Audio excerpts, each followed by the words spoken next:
பழனியில் 100 கோடி ரூபாய் மதிப்புள்ள கோயில் நிலம் வெறும் 2 கோடி ரூபாய்க்கு தனியார் பெயருக்கு பற்றிய விவகாரம் மிகப்பெரிய ஊழல் என்று தாவேக அரசு மீது பழனிசாமி கடும் குற்றச்சாட்டை முன்வைத்துள்ளார். பழனி முருகனின் சொத்தையே வளைத்து போடும் நோக்கத்தில் மிகப்பெரிய ஊழல் நடந்திருப்பதாக அவர் குறிப்பிட்டுள்ளார். இது ஏதோ எழுத்துப்பிழை போல பொய்க்கால் குதிரை அரசு கடக்க முயல்கிறது என்றும் அவர் குறிப்பிட்டிருக்கிறார். இவ்வளவு பெரிய பத்திரப்பதிவு என்றால் ஏதோ ஒரு பவர் சென்டர் தான் உத்தரவிட்டிருக்க வேண்டும் என்றும் அவர் தெரிவித்திருக்கிறார்.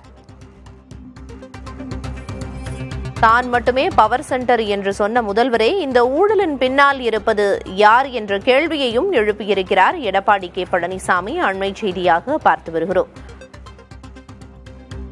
பழனி முருகனின் சொத்தையே வளைத்து போடும் நோக்கத்தில் மிகப்பெரிய ஊழல் நடந்திருப்பதாக எடப்பாடி பழனிசாமி குற்றம் சாட்டியிருக்கிறார்.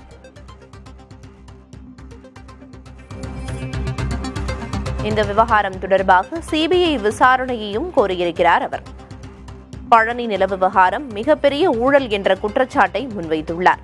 இது ஏதோ எழுத்துப்பிழை போல பொய்க்கால் குதிரை அரசு கடக்க முயல்கிறது என்றும் இவ்வளவு பெரிய பத்திரப்பதிவு என்றால் ஏதோ ஒரு பவர் சென்டர் தான் உத்தரவிட்டு இருக்க வேண்டும் என்றும் அவர் குறிப்பிட்டுள்ளார்.